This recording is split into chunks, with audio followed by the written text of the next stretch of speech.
이사야서 10장 12절 말씀을 우리 한 목소리로 봉독하겠습니다. 그러므로 주께서 주의 일을 시온산과 예루살렘에 다 행하신 후에 아수르 왕의 완악한 마음의 열매와 높은 눈의 자랑을 벌하시리라. 아멘. 교만을 벌하시리라 라는 제목으로 말씀의 은혜를 함께 나누겠습니다. 요즘 교육계에서 가장 큰 이슈가 되는 것이 바로 교권 침해입니다. 언젠가부터 이 학생들의 인권에 대해서 굉장히 중요하게 생각하고 강조하면서 이 교사들이 학생들을 지도함에 있어서 여러 가지 제약과 어려움들이 생겨나고, 이로 인해서 심지어 이 선생님들이 학생들과 학부모들로부터 소위 말하는 갑질, 그리고 이렇게 고소, 고발을 당하는 일들이 빈번하게 발생하고 있는 것을 우리가 뉴스를 통해 소식을 들을 수 있게 되었습니다. 물론 모든 학생과 선생님들이 이렇게 갈등, 문제를 일으키는 것도 아니고요. 모든 교사들이 교권 침해를 당하면서 어려움을 당하고 있는 것은 아닙니다. 그러나 낮은 출산율로 인해서 내 아이만이 가장 소중하다라고 이렇게 여기는 그런 분위기들이 있고, 또 갈수록 학생들의 인권을 강조하는 모습들이 있는 것은 사실인 것 같습니다. 이처럼 학생들의 인권을 강조하기 시작하게 된 이유는 과거에 교육이라는 이유로 너무나도 심한 체벌과 훈계가 있었기 때문일 것입니다. 교육이라는 교육자의 본분을 다하는 것을 뛰어넘어서 자기의 감정대로 너무나도 심하게 체벌을 하고, 그로 인해서 많은 부작용들이 나타났기 때문인 것이지요. 그렇다면 여러분, 체벌과 훈계가 반드시 나쁜 것일까요? 꼭 그렇지만은 않을 것입니다. 이 체벌과 훈계라는 것은 사실 우리 자녀들, 그리고 우리 학생들을 먼저 사랑하는 마음으로 그들이 올바로 성장하고 옳은 길로 나아가기 바라는 그러한 마음에서 뒤따랐던 것이기 때문입니다. 성경에서도 이 훈계에 대해서 말씀하고 있는 것을 볼 수가 있는데요. 우리 잠언서 23장 12절로 14절 말씀 함께 보겠습니다. 훈계에 착심하며 지식의 말씀에 귀를 기울이라. 아이를 훈계하지 아니하려고 하지 말라. 채찍으로 그를 때릴지라도 그가 죽지 아니하리라. 내가 그를 채찍으로 때리면 그의 영혼을 수월에서 구원하리라. 아멘. 오직 사랑으로 올바르고 성숙한 양육과 교육이 이 땅 가운데 이루어지기를 간절히 소망합니다. 오늘 본문에서도요, 하나님께서 벌하심에 대해서 말씀을 하고 있습니다. 하나님께서는 무엇을 어떻게 그리고 왜 벌하시는지에 대해서 함께 말씀을 살펴보기 원합니다. 우리 첫째로 인간의 교만에 대해서 생각해 보기 원합니다. 우리 본문 말씀 한 번 더 읽어보도록 하겠습니다. 그러므로 주께서 주의 일을 시온산과 예루살렘에 다 행하신 후에 아수르 왕의 완악한 마음의 열매와 높은 눈의 자랑을 벌하시리라. 아멘.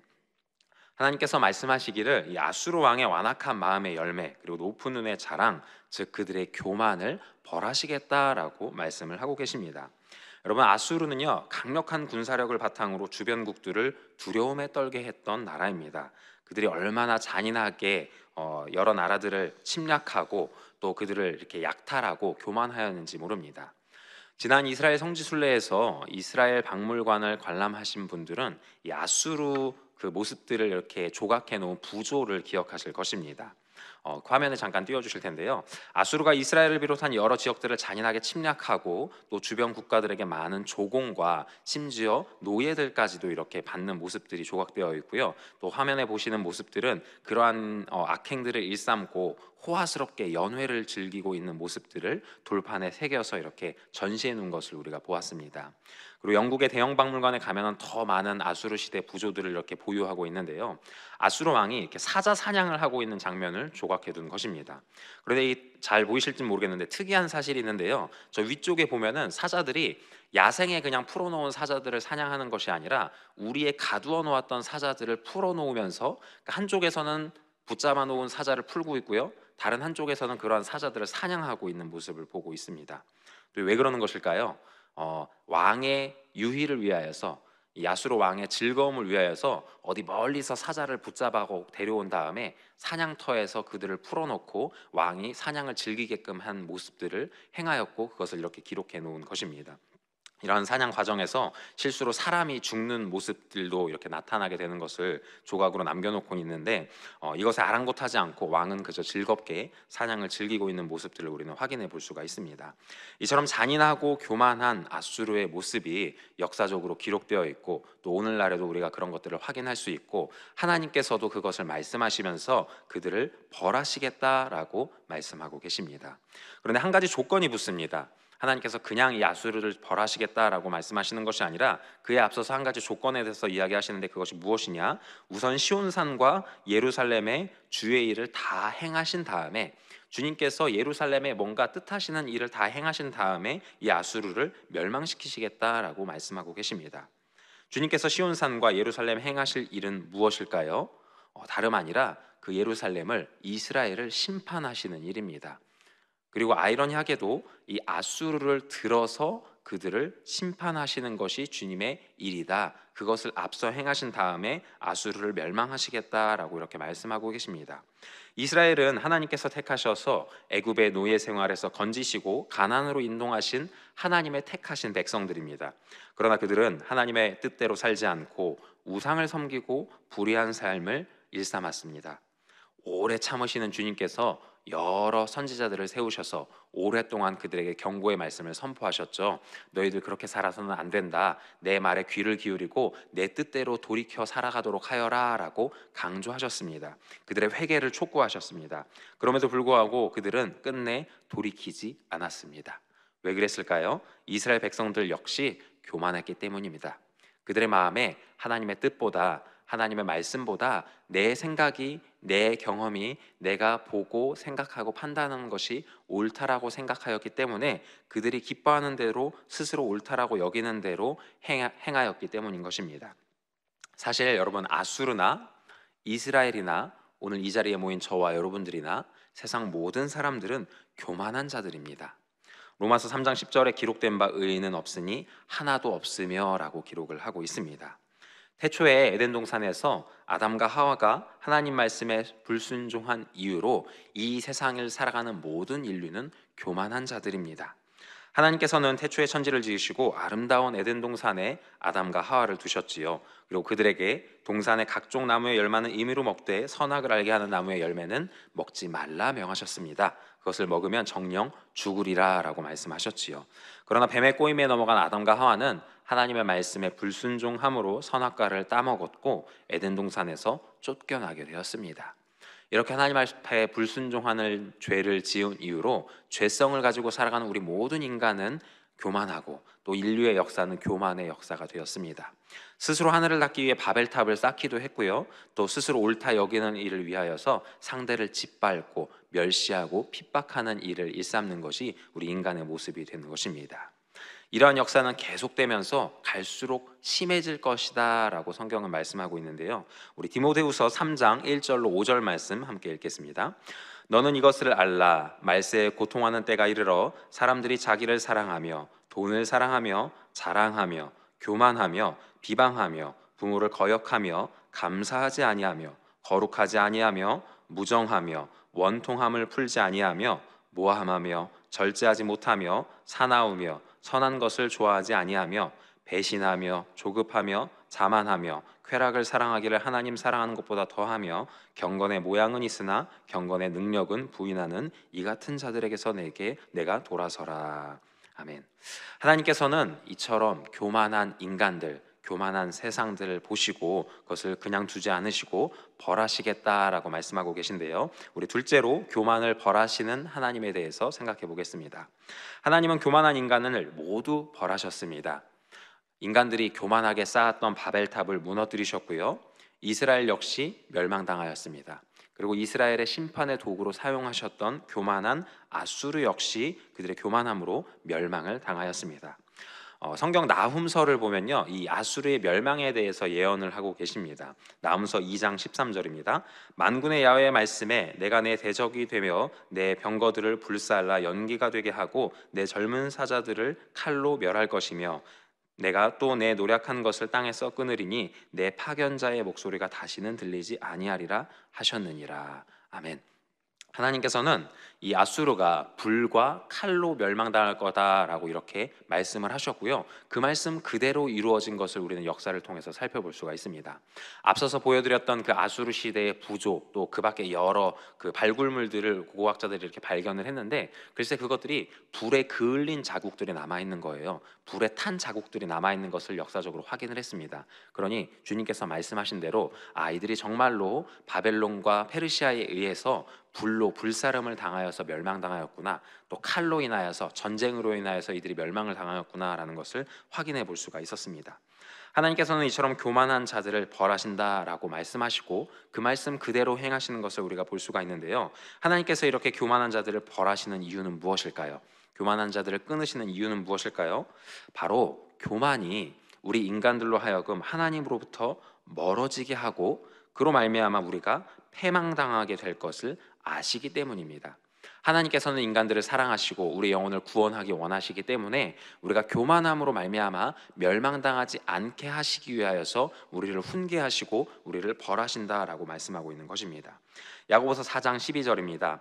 입법자와 재판관은 오직 한 분이시니 능히 구원하시기도 하시며 멸하시기도 하시느니라. 너는 누구이기에 이웃을 판단하느냐.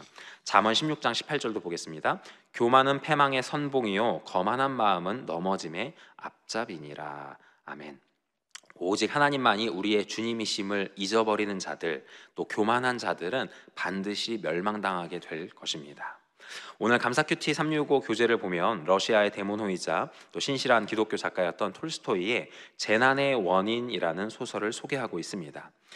담장을 사이에 두고 사이좋게 지내던 두 집이 있었는데요. 어느 날 한쪽 집에서 키우던 이 닭 한 마리가 옆집으로 이렇게 넘어가서 그곳에서 알을 낳았습니다. 이 모습을 보았던 이쪽 집의 아이는 옆집 친구에게 찾아가서 우리 집 닭이 그 집 마당에 넘어가서 이렇게 알을 낳았으니까 그 알을 다시 돌려달라라고 요구했습니다. 그런데 웬일인지 이 옆집 친구는요, 우리 그러한 달걀을 본 적이 없다, 우리는 아무리 찾아봐도 그러한 달걀을 발견해낼 수가 없다라고 이야기하는 것이었습니다. 이 말이 뭐 사실이었는지 아니면 거짓으로 이것을 숨기고 이야기했는지는 알 수가 없지만 어쨌든 서로는 불신하고 다툼이 일어나게 되었습니다. 이 다툼이 이 아이들 사이에서의 다툼으로 시작되었지만 부모들에게까지 번져나여서 왜 당신네들은 이렇게 거짓말을 하느냐, 왜 우리를 믿지 못하느냐라고 큰 다툼으로 번지게 되었습니다. 결국 화가 난 한 집의 아버지는 상대편의 집에 불을 지르게 되었는데요. 이 불은 삽시간에 번지게 되었고 바람이 극심하게 불어서 이렇게 불이 번져나게 되면서 먼저 불을 저질렀던 상대편의 아버지의 집까지도, 그러니까 양쪽 집 모두를 불사르고 모두 망하게 되는 결과를 초래하게 되었다라고 말씀하고 있습니다. 톨스토이는 이 모든 일의 원인은 결국 양쪽 집, 이들 모두의 마음속 깊이 들어있던 자존심과 오만 때문이다라고 이야기하면서 글을 맺고 있는데요. 이 소설에서 이야기하고 있는 가정과 같이 오늘날 우리도 알지 못하는 사이에 권력의 교만, 또 지식의 교만, 의로움의 교만 등 그렇게 많은 교만들에 사로잡혀서 살아가고 있습니다. 그리고 그렇게 살아가는 것뿐만이 아니라 우리도 알지 못하는 사이에 그 교만함으로 말미암아 패망하고 있는 그러한 모습을 우리는 깨닫지 못하고 살아가고 있다는 것입니다. 내가 힘 있고 영향력이 있으니 내가 무조건 옳다, 혹은 내가 많이 배웠고 내가 학문이 많으니 내가 옳다, 혹은 내가 경험이 많으니 내가 옳다, 오직 나만이 의롭고 선하다라는 착각 속에서 패망하고 있다는 것이죠. 그런 하나님께서는 그의 사랑하는 자녀들이 교만함으로 멸망당하는 것을 원하지 않으십니다. 따라서 이스라엘 백성들에게 선지자를 통해 수차례 경고하시고 끊임없이 그들이 돌이키기를 바라셨던 것처럼, 또 아수르의 멸망을 통하여서 아무리 세상에서 강력하고 승승장구하는 나라라 할지라도 그들이 교만함으로 망하게 될 것이다 라고 본을 보이셨던 것처럼 오늘 저와 여러분들에게 말씀하고 계신 줄로 믿습니다. 오직 겸손함으로 하나님 앞에 나아오라, 겸손히 하나님의 뜻을 쫓아 순종하는 삶을 살도록 하여라, 그것이 참된 복된 삶이고 은혜로운 삶이다 라고 말씀하고 계신 줄로 믿습니다. 우리 로마서 12장 3절 말씀 함께 보겠습니다. 내게 주신 은혜로 말미암아 너희 각 사람에게 말하노니 마땅히 생각할 그 이상의 생각을 품지 말고 오직 하나님께서 각 사람에게 나누어 주신 믿음의 분량대로 지혜롭게 생각하라. 아멘. 하나님 앞에 우리는 철저히 겸손해야 하는 줄로 믿습니다. 우리의 삶의 주인이 나 자신, 우리 스스로가 아니라 오직 하나님이시며 하나님의 뜻대로 사는 삶이 가장 복되고 의미 있는 삶이 되어지는 줄로 믿습니다. 우리 셋째로 겸손과 영광에 대해서 생각해 보겠습니다. 성경에 등장하는 여러 인물들 중에서 교만한 사람을 꼽자면은 이 회심전에 바울을 꼽을 수가 있을 것입니다. 이 바울은요, 훌륭한 배경을 가지고 있었고 학문적으로도 뛰어났으며 자기의 의로 아주 똘똘 뭉쳤던, 자기의 의로 충만했던 사람입니다. 그러니 예수 그리스도의 복음에는 귀를 기울이지 않고요, 그저 기독교인들을 탄압하는 일에 앞장섰던 것을 우리는 볼 수가 있습니다. 사도행전 22장 3절로 4절 말씀 함께 보겠습니다. 나는 유대인으로 길리기아 다소에서 났고 이성에서 자라 가말리엘의 문화에서 우리 조상들의 율법에 엄한 교훈을 받았고 오늘 너희 모든 사람처럼 하나님께 대하여 열심히 있는 자라. 내가 이 돌을 박해하여 사람을 죽이기까지 하고 남녀를 결박하여 옥에 넘겼노니. 그러던 그가 완전히 달라지게 되었죠. 이전처럼 훌륭한 배경과 학문을 의지하지 않게 되었고요, 자기 자신을 의롭다 여기는 것이 아니라 자기가 가진 모든 것을 배설물로 여기고 자기 스스로는 심지어 죄인 중에 내가 괴수다라고 고백하게 되었습니다. 빌립보서 3장 7절로 8절 말씀입니다. 그러나 무엇이든지 내게 유익하던 것을 내가 그리스도를 위하여 다 해로 여길 뿐더러 또한 모든 것을 해로 여기면 내 주 그리스도 예수를 아는 지식이 가장 고상하기 때문이라. 내가 그를 위하여 모든 것을 잃어버리고 배설물로 여김은 그리스도를 얻고. 디모데전서 1장 15절 말씀도 보겠습니다. 믿보다 모든 사람이 받을 만한 이 말이여, 그리스도 예수께서 죄인을 구원하시려고 세상에 임하셨다 하였도다. 죄인 중에 내가 괴순이라. 아멘.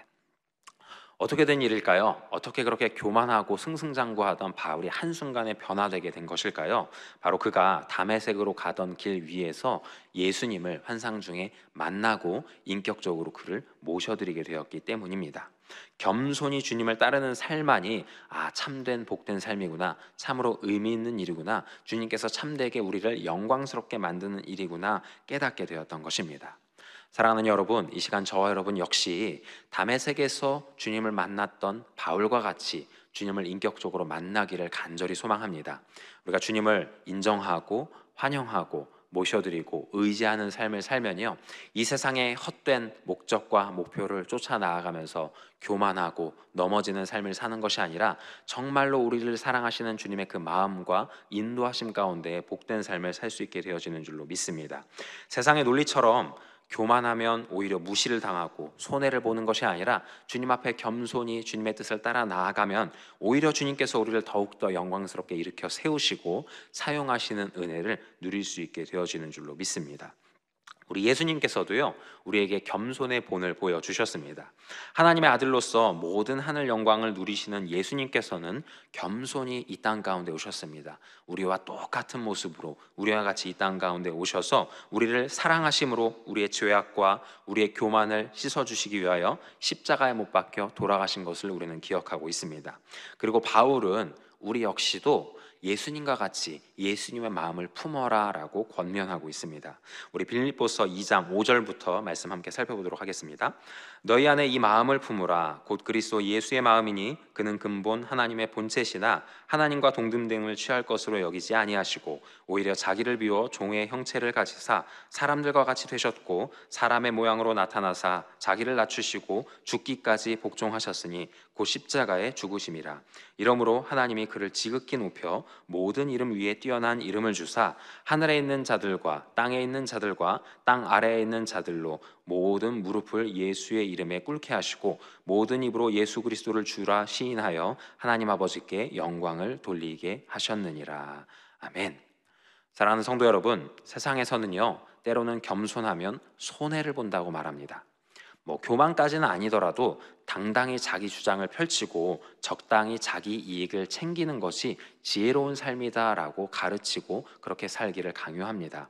그러나 여러분, 하나님께서 지으신 이 세상에서 하나님 앞에 가장 복되고 의미 있고 즐거운 삶을 사는 방법은 우리가 하나님 앞에 겸손히 나아가 그의 뜻을 따르는 삶인 줄로 믿습니다.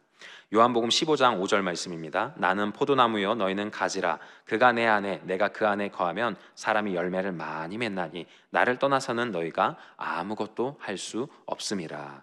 아멘. 여러분, 우리가 교만함으로 나무 되신 주님 곁을 떠나서는 우리가 열매를 풍성하게 맺을 수가 없습니다. 마르고 또 썩어지게 되는 그것이 교만한 우리 인간의 모습일 것입니다. 그러나 우리를 사랑하심으로 말미암아 우리를 벌하시고 우리를 올바른 길로 인도하기 원하시는 하나님의 마음을 헤아리는 저와 여러분 되기 바랍니다. 예수님과 함께 예수님처럼 우리가 겸손히 주님의 뜻을 따를 때에 때로는 주님의 뜻이 우리의 머리로서 우리의 생각과 경험으로서 이해가 되지 않을 수가 있습니다. 그리고 우리의 마음으로서 우리의 상황과 형편으로서 그것을 따르기가 정말로 힘들고 어려운 순간이 찾아올 수도 있습니다. 예수님께서 기도하셨던 것처럼 주님, 이 잔을 내게서 옮겨 주옵소서라고 이야기할 수 있습니다. 그러나 예수님께서는 말씀하십니다. 그러나 주님 뜻대로 행하시옵소서. 이러한 예수님의 고백이 저와 여러분의 고백이 되기 바랍니다. 우리의 힘과 능력과 경험과 지식이 아니라 성령님의 도우심으로 말미암아 주님 말씀에 순종함으로 나아가는 믿음과 능력을 경험하는 저와 여러분 되기 바랍니다. 우리가 성령으로 충만할 때 주님의 뜻을 분별할 수 있는 줄로 믿습니다. 그리고 주님의 뜻을 깨닫고 그 주님 뜻대로 살아갈 수 있는 능력 또한 주님께서 우리에게 공급해 주시는 줄로 믿습니다. 그 은혜를 누리면서 살아갈 때에 정말로 주님께서 우리를 예비하신 풍성한 은혜와 축복, 영혼이 잘됨같이 범사가 잘되고 강건하게 되는 복의 복을 충만하게 누릴 수 있게 되는 줄로 믿습니다. 그 은혜를 저와 여러분들이 충만하게 누리며 또 우리의 가족들에게 또 이 나라 민족에 있는 여러 많은 영혼들에게 넉넉히 흘려보내는 복의 근원이요 축복의 통로 되기를 간절히 축원합니다. 함께 기도하겠습니다. 사랑의 하나님 아버지, 감사합니다. 이 복된 아침 부족한 종을 통하여서 또 우리를 위해 예배하신 진리와 생명의 말씀을 나누게 하여 주시오니 감사합니다. 주님, 우리 스스로를 돌아보며 주님 앞에 교만하였던 모습이 있지 않은지 돌아보게 하여 주시옵고 예수 그리스도 십자가 보혈의 은혜로 말미암아 깨끗하게 씻어 주시옵고 정결하게 하여 주시옵소서. 오직 겸손히 주님의 뜻을 본받아 따라 나아가게 하여 주시옵고 주님 예비하신 은혜를 풍성하게 누리며 나아가는 복된 주님의 자녀들 될 수 있도록 축복하여 주시옵소서. 이 시간 간절한 마음의 소원을 담아서 예물 올려드리는 손길을 주님께서 기억하시고 축복하여 주시어서 30배, 60배, 100배로 은혜를 더하여 주시옵고 마음에 바라고 꿈꾸고 소원하는 모든 기도의 제목들 응답받는 은혜를 더하여 주시옵소서. 감사합니다. 이 모든 말씀 우리 주 되신 예수님의 이름으로 간절히 축복기도 드립니다. 아멘. 주기도문 하시겠습니다. 하늘에 계신 우리 아버지여, 이름이 거룩히 여김을 받으시오며 나라가 임하시오며 뜻이 하늘에서 이루어진 것 같이 땅에서도 이루어지이다. 오늘 우리에게 일용할 양식을 주시옵고 우리가 우리에게 죄 지은 자를 사하여 준 것 같이 우리의 죄를 사하여 주시옵고 우리를 시험에 들게 하지 마시옵고 다만 악에서 구하시옵소서. 나라와 권세와 영광이 아버지께 영원히 있사옵나이다. 아멘. 할렐루야. 주님께 감사의 박수를 드리겠습니다. 함께 기도하는 시간입니다. 우리 나라와 민족을 위하여서 기도해 주시고 우리 교회를 위하여서 여의도 순복음교회와 이영훈 목사님을 위하여서 우리 사랑하는 여의도 순복음 분당교회와 황선호 담임 목사님의 사역과 건강을 위하여서 함께 기도해 주시기 바랍니다. 우리 교회 주의 종들과 또 선교사님들을 위하여서 우리 모든 성도님들을 위하여서 이 시간 가지고 나온 여러 가지 기도의 제목을 놓고 함께 나눈 말씀을 기억하면서 성령 충만함 위하여서 주여 세 번 부르시고 간절히 기도하겠습니다. 주여, 주여, 주여.